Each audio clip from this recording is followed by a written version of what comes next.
Bonjour monsieur. Bonjour. Je vous prie de vous présenter. Moi c'est Bienflux Gwembe, je suis responsable média du Parc national de Virunga. La problématique de la protection du Parc national de Virunga est complexe. Parce que comme vous le savez, le Parc national de Virunga évolue dans une zone qui depuis des années a été victime de plusieurs guerres à répétition. Et la conséquence de tout ça, c'est qu'il y a eu une pauvreté qui s'est développée autour du Parc national de Virunga. Et donc, depuis plusieurs années, les populations riveraines du Parc national de Virunga cherchaient, disons, il y en a qui gagnaient leur vie à détruire le parc.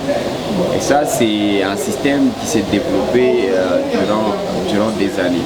Mais aujourd'hui, nous disons à la population, le parc c'est une aire protégée. Déjà, le parc est protégé par la loi. Les limites du parc national de Virunga sont couchées sous forme de loi.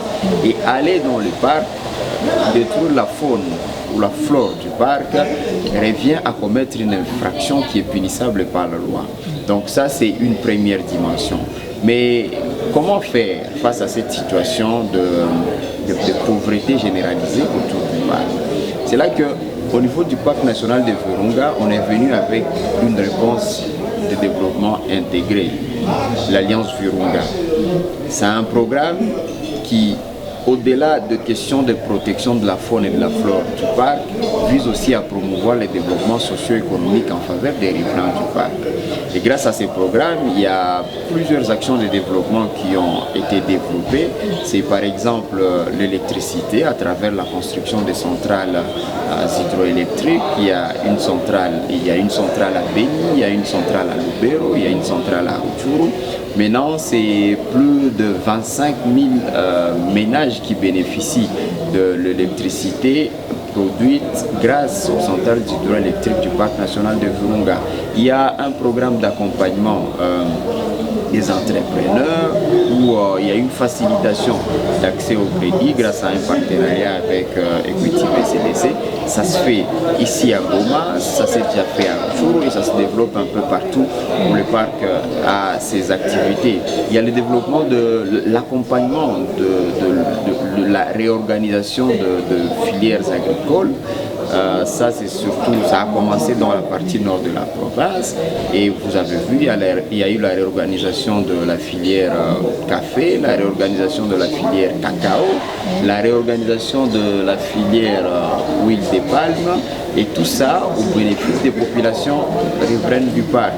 Actuellement, vous pouvez voir que nous avons maintenant de produits finis qui viennent de ces efforts-là de la réorganisation de filières agricoles. C'est par exemple le chocolat Virunga Origin qui est vendu un peu partout dans le supermarché et à l'étranger.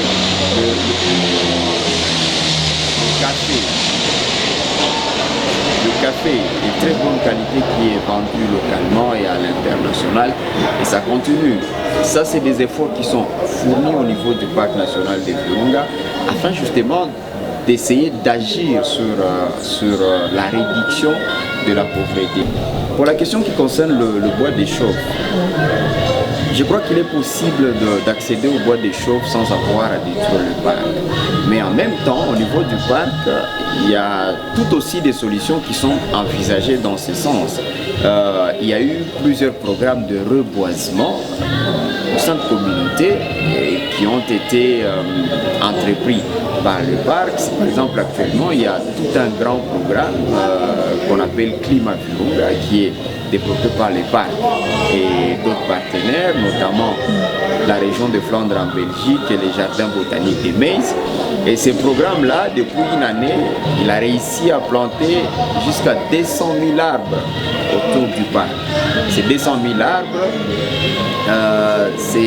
une partie de ces arbres sont plantés autour de la station de l'ICC à Rumangabo pour constituer une forêt communautaire. Les populations veulent se constituer une forêt grâce à laquelle ils pourraient développer une activité touristique en dehors du parc et gagner des revenus comme ça. Mais il y a aussi une autre partie de ces arbres qui sont dédiés ou consacrés au bois d'échauffe. Ça veut dire les populations elles-mêmes plantent des arbres qui, dans les années à venir, vont servir de bois d'échauffe, mais aussi pour la fabrication de planches. Ça, c'est des actions que l'ICCN développe afin justement de réduire la pression sur les parcs et de lutter contre la carbonisation et la coupe de bois dans les parcs. Mais en même temps, cette question de la conservation, il faut que les gens comprennent qu'elle touche tout le monde. C'est une question qui concerne tout le monde et que tout le monde doit apporter sa contribution pour réduire la pression sur les parcs.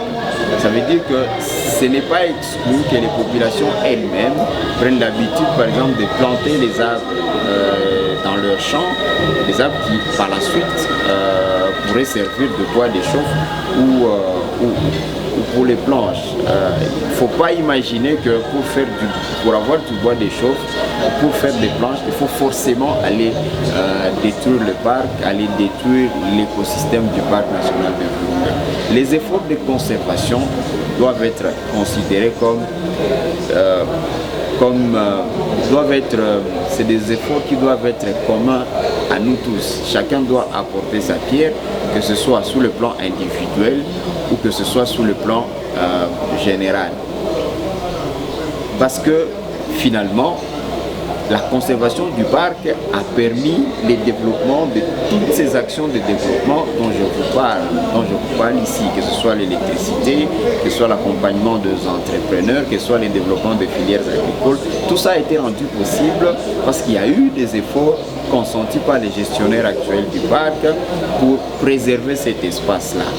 Et c'est là au bénéfice justement des populations riveraines. Nous avons vu les jeunes scouts venir faire leur formation ici au niveau du parc Virunga. Quelle est votre appréciation par rapport à leur intervention dans la protection du parc? À part, c'est très encourageant pour le troupe de scouts, les nouveaux troupes de scouts qui seront chargés de l'éducation environnementale. Aussi, ça va aider la population du terrain du parc pour que la population puisse contribuer à la protection de nos ressources naturelles. Pensez-vous que leur formation était vraiment utile pour le moment? Oui, effectivement, la dite formation est très utile puisque ça encadre avec la conservation de la nature. Oui. Et maintenant, par rapport à la population environnante, que dites-vous? Est-ce qu'ils sont en train de protéger le parc actuellement? Ils sont en train d'entrer dans le parc pour chercher des bois de chauffage, peut-être, on ne sait pas, pour d'autres besoins. Est-ce que pour le moment, ils ont commencé à respecter cela, la loi que vous avez mise? Oui, effectivement, ils sont en train de respecter ça. Il y a aussi différentes activités, des projets de reboisement qu'on est en train d'effectuer pour le moment. Il y a aussi les gens de Rumangabo, ils sont en train de voir comment avoir une forêt communautaire. Ils sont en train de reboiser ici à Amba. Et aussi dans la zone Tambo, ils sont en train de reboiser aussi les forêts à trouver des bois. Oui. Voilà. Quel est l'objectif de cette forêt communautaire? Servir à la population riveraine, puisqu'il y aura des animaux, il y aura des touristes, donc ça va amener l'argent dans la communauté. Oui. Ouais. La population est-elle engagée pour faire cela en partenariat avec l'ICCN? Oui, la population est très engagée vraiment. Il y a la forêt qui commence à grandir petit à petit. Et bientôt, ça va développer le milieu local. Oui. Moi, de ma part, je recommande aux jeunes garçons, aux jeunes filles du milieu qui est en train de poursuivre cette formation, de pouvoir continuer aussi, et aussi à faire la sensibilisation de leurs frères, de leurs parents, pour qu'ils puissent s'intégrer dans la conservation, pour qu'ils puissent changer notre milieu en conservant la nature. Je plante un arbre pour mon avenir. plante un arbre.